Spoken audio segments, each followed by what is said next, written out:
Galera, podem cancelar a Netflix, porque essa história aqui... Ai, Jesus! Se minha mãe me visse contando isso, ela me dava uma chinelada benedita. Eu sou o Padre XE9. E olha, eu sei que vocês acham que já viram de tudo, mas segurem o tranco, porque essa vai fazer vocês cuspirem o café. Ó, o papo que chegou no meu confessionário essa semana. Gente, eu prometi sigilo, sim, mas essa história é crime esconder de vocês. Tipo assim, se guardar isso só pra mim, eu vou pro inferno por egoísmo, entendeu? Então, estou fazendo um bem maior aqui. Praticamente uma obra de caridade espiritual. Era uma terça-feira à tarde, daquelas que até o diabo desiste de tentar as pessoas de tão quente que tava. Eu aqui derretendo no confessionário, o ventilador velho fazendo mais barulho que ventilando, e pensando, será que ninguém pecou essa semana não? Aí, do nada, a porta do confessionário range, que nem filme de terror. Entra um cara de uns 35 anos, bermuda de praia, chinelo rider furado, camisa amarrotada que parecia que ele tinha dormido dentro de um guarda-roupa, olheira que ia até o joelho, cabelo em pé, mão tremendo. O cara tava acabado, gente. Ele senta, respira fundo umas 5 vezes, tipo exercício de yoga, e manda: Padre, eu fingi ser psicólogo. Gente, eu tive que segurar o riso na cara da pessoa. Pensei, ah, deve ser alguma mentirinha de internet. Disse que era coach quântico no Tinder. Essas coisas. Mas quando ele continuou falando, misericórdia, que confusão da pouca vergonha. Quando ela entrou aqui, eu pensei que era brincadeira. Então, galera, deixa eu descrever melhor esse rapaz para vocês. O nome dele é Ricardo, mas todo mundo chama de Ricardinho. Já dá para sentir a energia, né? Aquele tipo de pessoa que a mãe olha e já sabe que aprontou. O cara tava suando frio, gente. Suando tipo quando você encontra a ex no supermercado e tá de chinelo. As mãos tremendo, olho arregalado, aquela respiração ofegante de quem correu uma maratona. Ou fugiu da polícia, sei lá. Calma, filho. Respira. O que você fez não pode ser tão grave assim. Eu falei no meu tom mais pastoral, sabe? Aquela voz de padre bonzinho que acalma até cachorro bravo. Ele me olhou tipo assim, com aquela cara de padre, o senhor não tem noção. E começou. Padre, é que eu sou motorista de Uber, né? Trabalho honesto, pago minhas contas, nunca fiz mal pra ninguém. Sim, meu filho, profissão digna. Eu ainda achando que ia ser aquela confissão basicona, tipo, padre, dirigi alcoolizado uma vez, ou, padre, cancelei a corrida de um cliente chato. Mas aí, padre, aconteceu uma coisa, e eu meio que virei psicólogo sem querer. Gente, eu pensei, ah tá, deve ter dado uns conselhos no carro, virou coach motivacional dos Uber, essas coisas. Olha, eu como padre já vi de tudo. Ou pelo menos achava que tinha visto. Respirem porque o plot twist vem agora. Mas quando ele abriu a boca de verdade... Então, padre, deixa eu explicar direitinho. Ele limpou a garganta, ajeitou a postura, tipo quem vai contar uma história longa. E eu já peguei meu terço porque senti que ia precisar.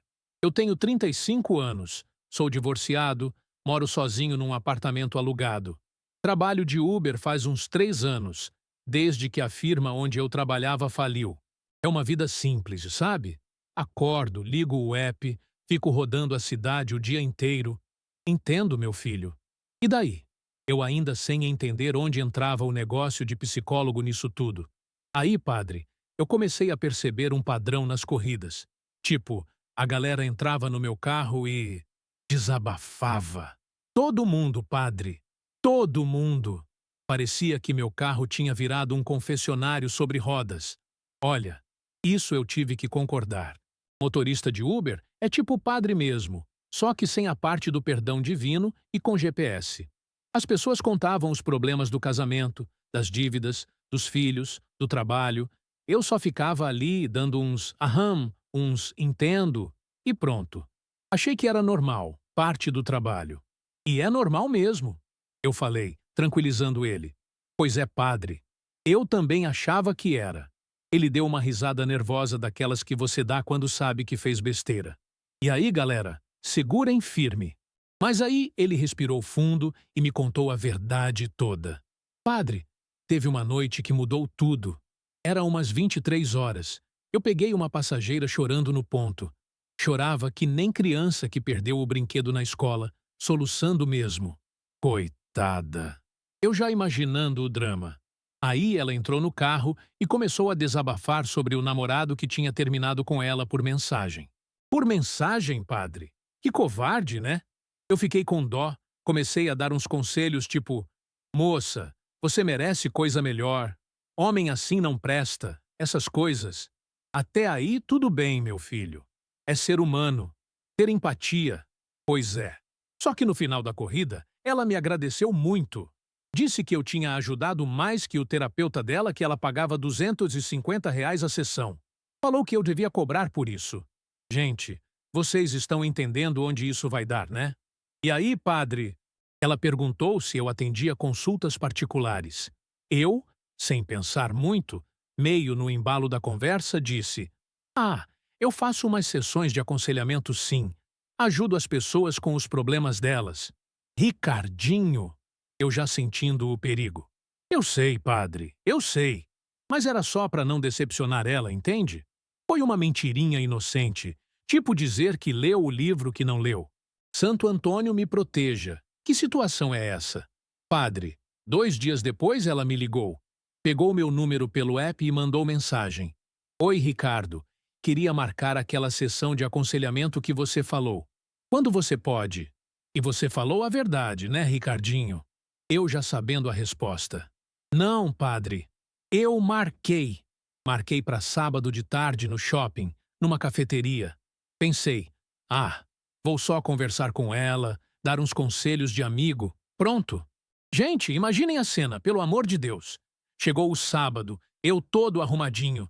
Cheguei na cafeteria e ela estava lá com um caderno, padre. Um caderno para anotar as coisas que eu ia falar.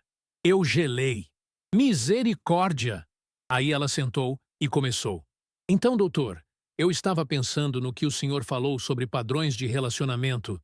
Doutor? Padre? A mulher me chamou de doutor. E você corrigiu ela, né? Eu já nervoso. Padre, eu deixei passar. Porque se eu falasse não sou doutor, ia estragar tudo, ia magoar ela. Aí eu deixei quieto e comecei a dar uns conselhos baseados em coisas que eu via no Instagram de psicólogos, sabe? Aqueles posts de autoajuda. E aí que a coisa desandou, né, gente?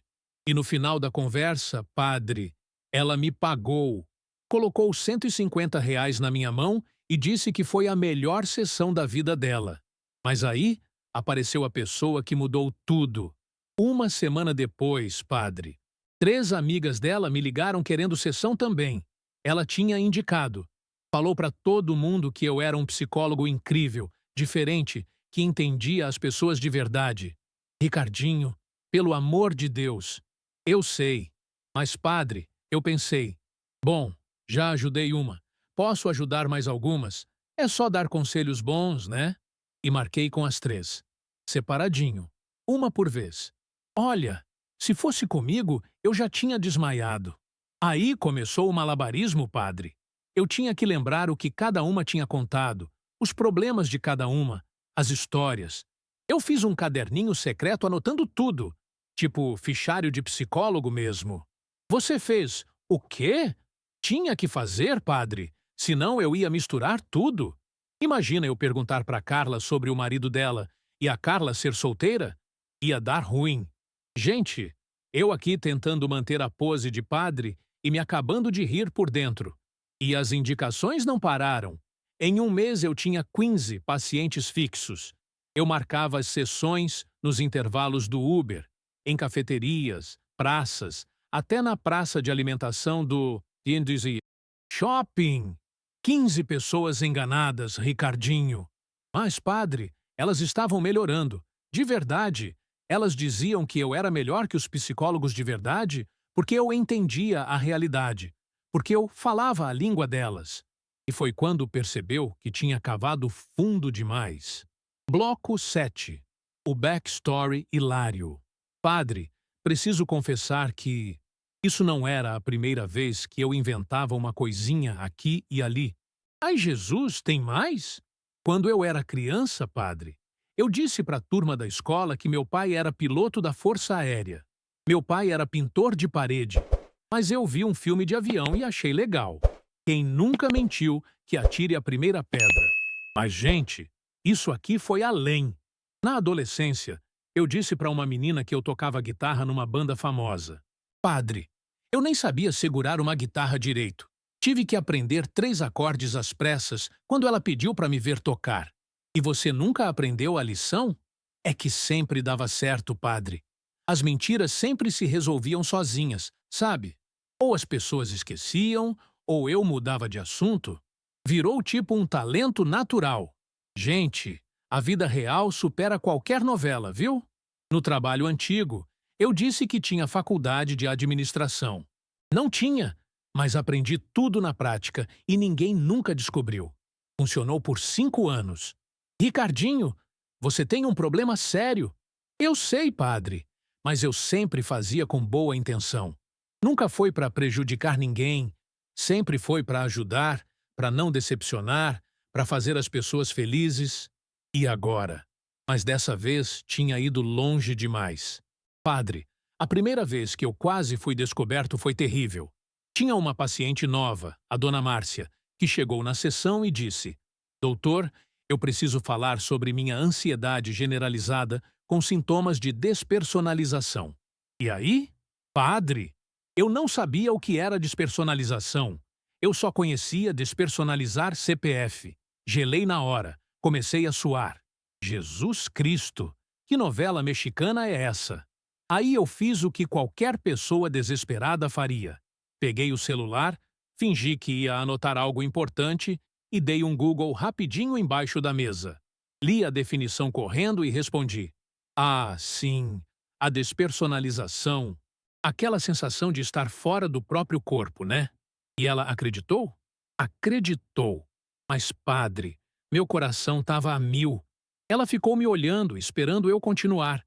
E eu continuei lendo do Google disfarçadamente, tipo aluno colando na prova. Gente, eu tive que segurar o riso na cara da pessoa. Mas o pior foi quando ela perguntou: Doutor, qual sua abordagem terapêutica? Comportamental cognitiva ou psicanálise? Padre, eu nem sabia que existiam tipos diferentes. Misericórdia! Eu respondi: Ah, eu trabalho com uma abordagem mista, integrativa, sabe? Pego o melhor de cada uma. Ela adorou.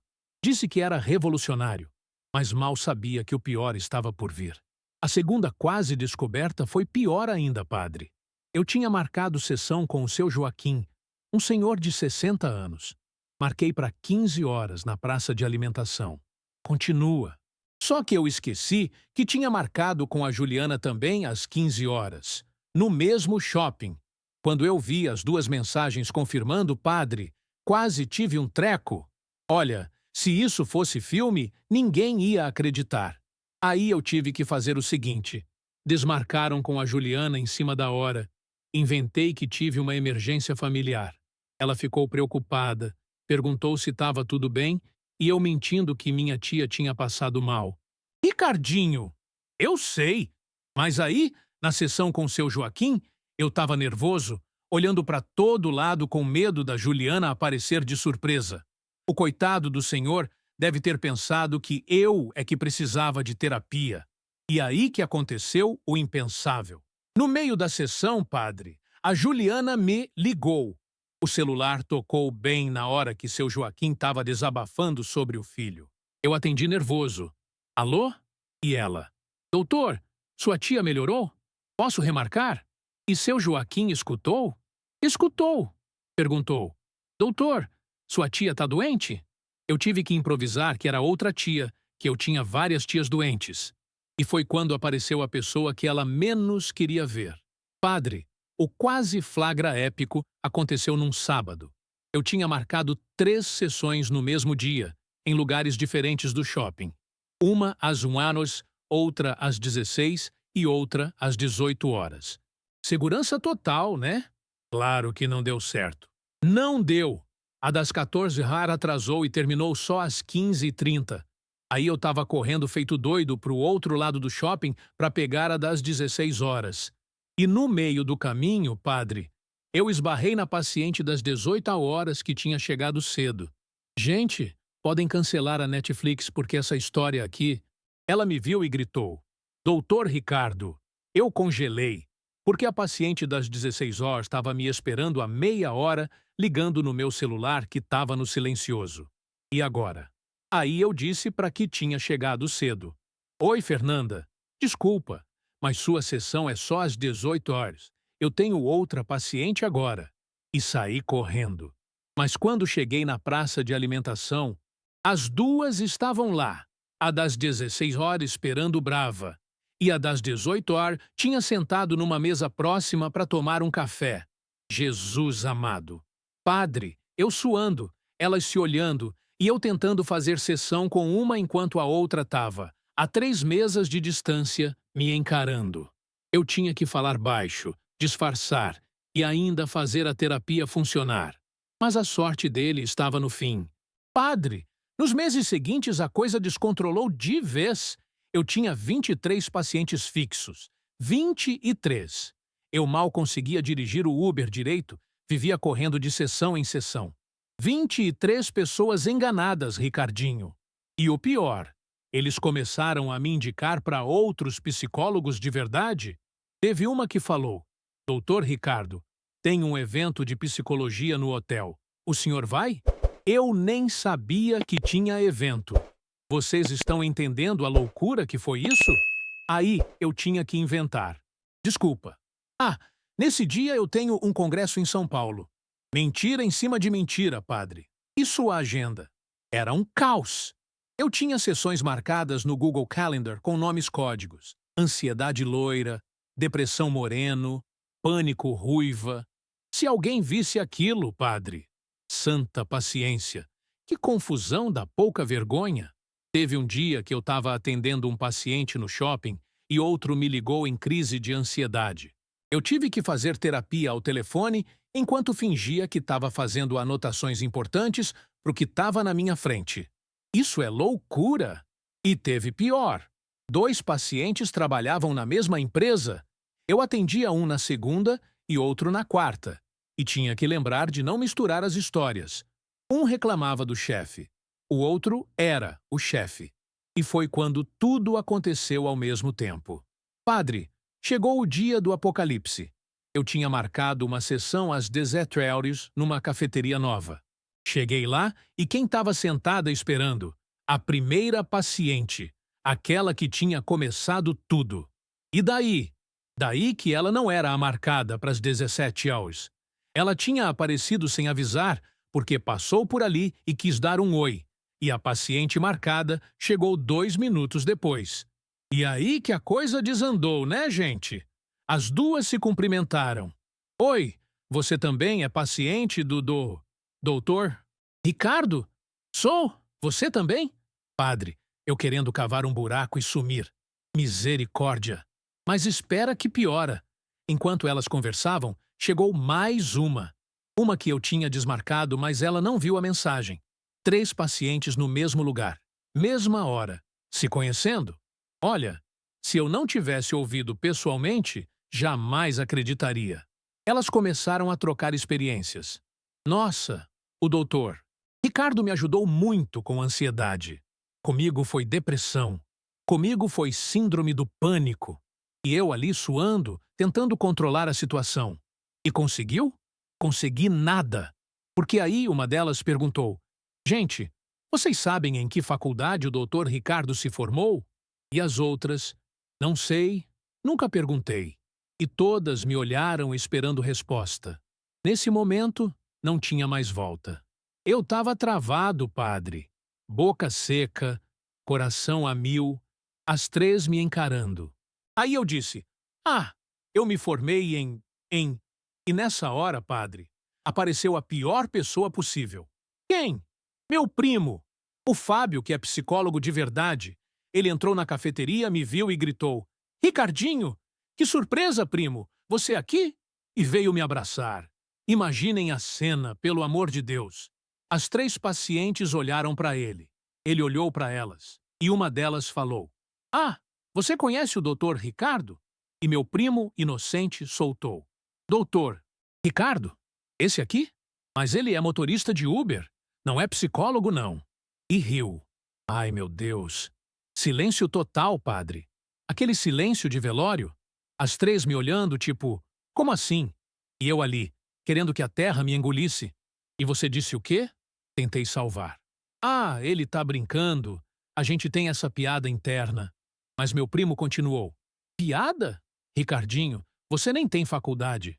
E riu de novo, sem entender nada. Pronto, desmoronou tudo. Uma delas levantou brava. Espera, você não é psicólogo? E as outras 2 se levantaram junto. A cafeteria inteira olhando. Meu primo finalmente entendendo e ficando branco. Mas o que aconteceu depois foi ainda mais absurdo. Bloco 14. As consequências imediatas. Padre, foi o maior barraco. A primeira paciente gritou: "Eu paguei 150 por sessão. Você me enganou." As outras 2 se juntaram. "Eu também. Eu contei meus segredos para você." "E você?" Eu tentei explicar. "Calma, gente, eu posso explicar. Eu ajudei vocês, né?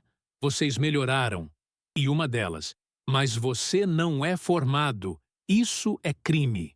Gente, respirem, porque vem coisa pior ainda. Meu primo ficou em choque. "Ricardinho, pelo amor de Deus, o que você fez?" O gerente da cafeteria veio. "Tem que resolver isso fora daqui." As pessoas filmando com celular. Filmando? Filmando! Eu virei meme, padre. O psicólogo de Uber viralizou no TikTok da região. Mas e as pacientes? Uma ligou para o marido chorando, dizendo que foi enganada. Outra ameaçou me denunciar para o conselho de psicologia, sendo que eu nem registro tenho. A terceira só me olhava decepcionada, que foi pior que grito. E o primo? Meu primo Fábio entrou em pânico. "Ricardinho, você pode me complicar. Acharem que eu ensinei." Ele saiu correndo da cafeteria. Jesus! Aí formou um grupinho na porta, padre. Os pacientes começaram a aparecer porque uma delas fez um grupo no WhatsApp. Enganados pelo falso psicólogo. Em meia hora tinha 15 pessoas na porta da cafeteria. E a confusão só aumentou nos dias seguintes. Padre, a semana seguinte foi o inferno. O grupo de WhatsApp cresceu para 23 membros. Todos os meus pacientes. Eles discutindo se iam me processar ou não. E processaram? Não. Porque aí começou uma divisão, padre. Metade queria me processar, mas a outra metade me defendia. Diziam: "Mas, gente, vocês melhoraram? Não melhoraram? Ele ajudou a gente. Psicólogo de verdade, que eu pagava 300 reais, não resolvia nada." Ai, que coisa mais sem noção, pelo amor. Teve briga no grupo, padre. Discussão filosófica sobre o que é terapia de verdade. Se funcionou, qual o problema? Versus, mas ele mentiu, é antiético. Viraram 2 grupos, os pró-Ricardinho e os anti-Ricardinho. Parece novela. A notícia se espalhou no bairro inteiro. No Uber, as pessoas entravam e perguntavam: "Você é o psicólogo falso?" Uns rindo, outros com pena, outros pedindo conselho mesmo sabendo que eu era fake. E sua família? Minha mãe ligou furiosa. "Ricardo, eu te criei para mentir assim?" Minha ex-mulher mandou. Áudio rindo. "Sempre soube que você era maluco." Meus amigos me zoando sem parar. E o primo psicólogo? O Fábio teve que dar entrevista no jornal local se defendendo, dizendo que não tinha nada a ver comigo. Ficou conhecido como o primo do psicólogo pirata. E aí, padre? Um ano depois dessa loucura toda, sabe o que aconteceu? Eu tô aqui confessando porque preciso tirar esse peso. Mas as coisas melhoraram. Como assim melhoraram? Dos 23 pacientes, 18 continuam me mandando mensagem? Não como psicólogo, mas como amigo. Eles dizem que aquelas conversas realmente ajudaram, mesmo eu não sendo formado. Que o importante era ter alguém que escutasse de verdade. Mas você mentiu, Ricardinho. Eu sei, padre. E aprendi a lição. Nunca mais finjo ser o que não sou. Mas sabe o mais louco? 3 desses ex-pacientes viraram meus amigos de verdade. A gente se encontra, toma café, conversa sobre a vida, sem eu fingir nada. Olha só onde uma mentirinha pode parar. E o primo Fábio? Ele me perdoou. Até riu da situação depois. Disse que eu devia ter sido ator, não motorista. Mas me fez prometer que nunca mais ia fazer isso. E você cumpriu? Cumpri, padre. Hoje eu só dirijo o meu Uber, dou conselhos quando pedem, mas deixo claro: olha, eu não sou psicólogo, sou só um cara que escuta bem. E funciona. As pessoas agradecem a honestidade. E aí, galera, qual a moral da história? Olha, eu sempre digo isso aqui do confessionário. Às vezes a gente tem boas intenções, mas o caminho para o inferno tá cheio delas, né não? Gente, eu quero saber. Vocês acham que o Ricardinho fez certo em ter ajudado aquelas pessoas, mesmo sendo errado? Ou vocês acham que ele deveria ter parado na primeira mentira? Comenta aí embaixo o que vocês fariam nessa situação absurda. Será que alguém aí já fingiu ser algo que não era e deu ruim? Conta pra gente. Bom, pelo menos agora vocês sabem que seus problemas não são tão ruins assim. E é por isso que eu sempre digo: a verdade pode doer no momento, mas a mentira dói muito mais e cria cada confusão que vocês não têm noção. Padre X9, assinando por hoje. Até a próxima confissão absurda e lembrem-se, sejam honestos, ou pelo menos não finjam ser psicólogos.